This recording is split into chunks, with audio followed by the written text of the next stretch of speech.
Fearless and truthful. Provocative and controversial. We say it like it really is. With dignity and respect. Committed to free speech and common sense. Upbeat and entertaining. Straight talking and direct. We may agitate each other and you. Thought-provoking, heartfelt and passionate.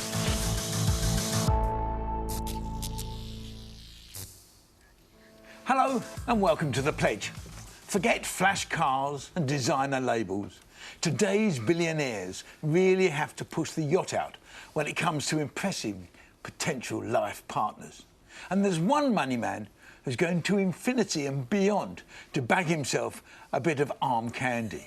Fashion billionaire Yusaku Maezawa announced this week he's looking for a special someone to join him as he becomes the first private passenger to fly to the moon. Prospective candidates must be aged 20 or over, have a bright personality, always be positive, enjoy life to the fullest, and above all, be someone who wishes for world peace. Well, there's only one name that springs to my mind.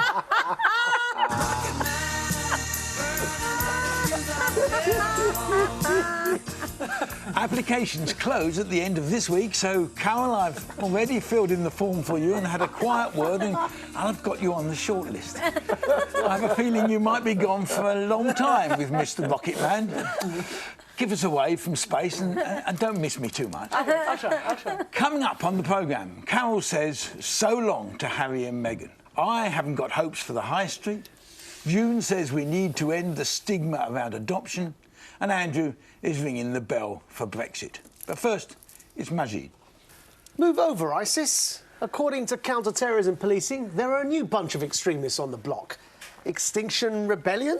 Well, at least for a brief period this week, CT Police South East had placed XR on par with ISIS extremists and banned neo-Nazi terror groups in a brochure that they distributed as part of their Prevent programme. The police's decision now appears to have been revoked after repeated press inquiries.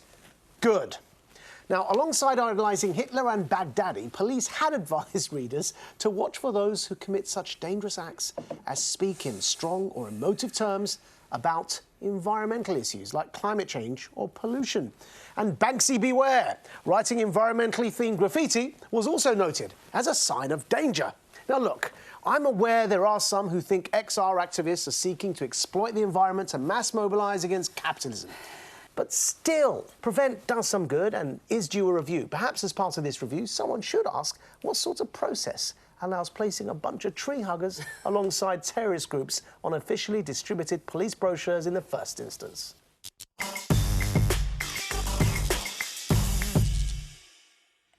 It kind of disturbs me that you link extremism with terrorism, because I think they're two different things. Oh, I don't link them. Well, you just did. You just said they're like ISIS. You know that the Policy Exchange think tank produced a report last year, and it lifted the lid on the true motives behind Extinction Rebellion, and their agenda goes way beyond climate change, as I'm sure you know.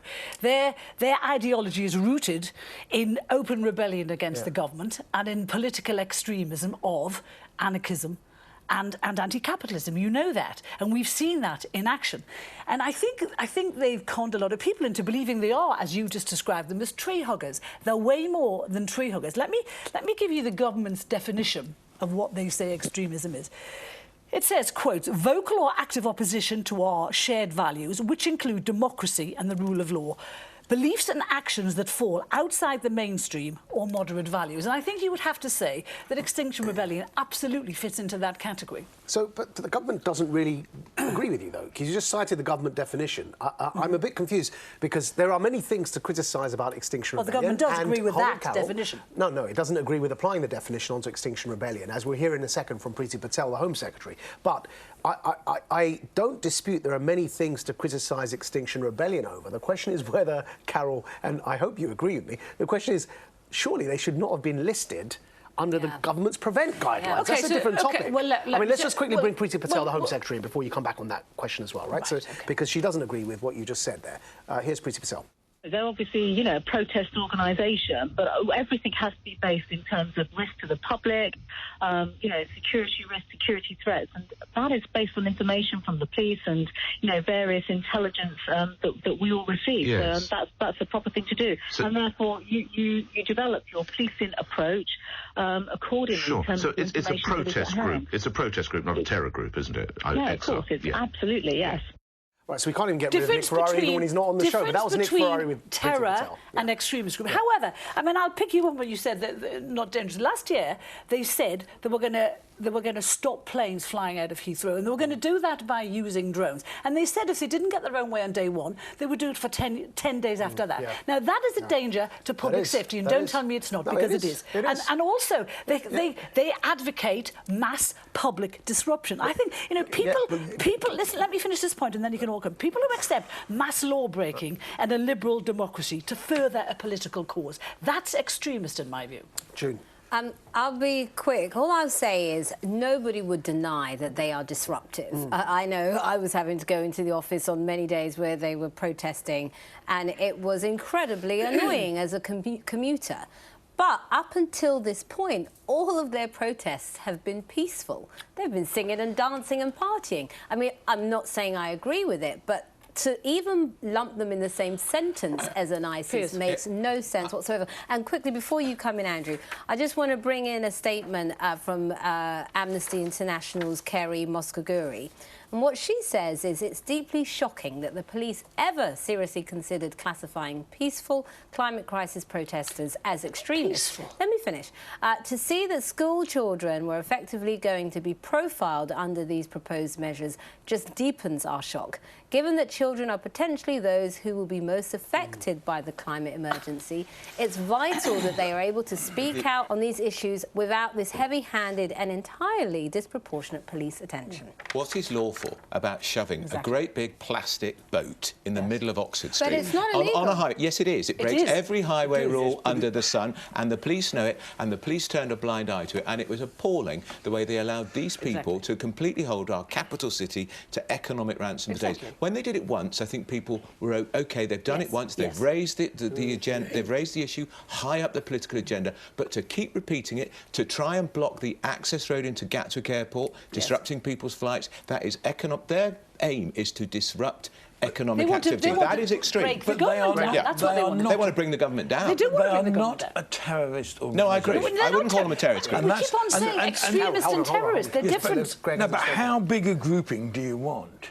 The more you include, in the same as I actually include this now, you're getting to a large number of people. The terror of ISIS there's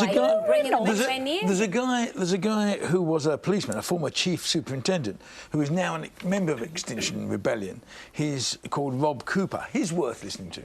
Extinction Rebellion phone the police, tell the police what's going to happen. They turn up in huge numbers. They turn up with a big, bright pink boat or a pink bathtub. And of course, when somebody from an oil company says that, you know, a 16-year-old schoolgirl from Sweden is the enemy, then you clearly know the message is getting through. I mean, everybody who was affected by them when they were in London, to some extent, got angry. And we all, I mean, there was a bit of us who all quite liked the guy who got up top of the tube train and threw him off and said, look, I've got to go to work. I wish I'd been there joining in, because I would help pull him off the tube. There's a difference between... 1,200 arrests. I have to bring in Counter-Terrorism Police South East, who listed Extinction Rebellion, because they've admitted their mistake, and this is what they had to say. They said, we do not classify Extinction Rebellion as an extremist organisation.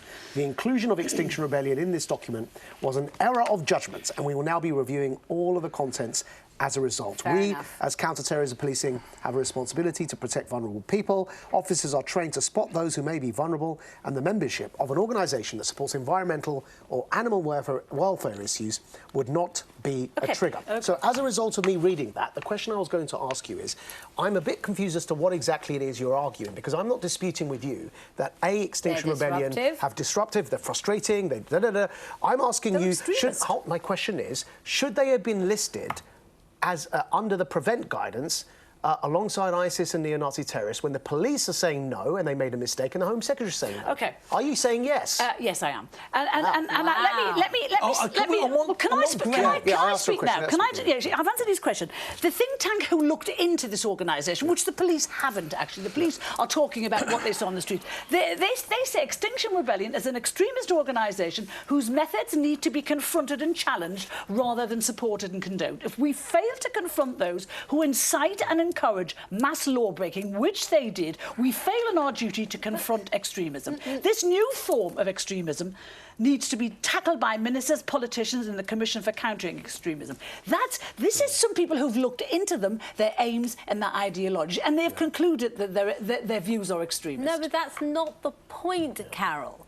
Nobody is disputing all of the issues around Extinction Rebellion in terms of their disruptive approaches. I'm not talking... You're talking about disruption, I'm not. The Policy Exchange have not, in one of those sentences that you read... They should be added to the... Recommended that they should be added to the list, or even compared them to ISIS in any way, shape or form. And I think that actually we have to be very careful. When we start conflating the two, you're actually diluting the danger and the terror that an ISIS poses to us. Let's not even put them in the same sentences at all.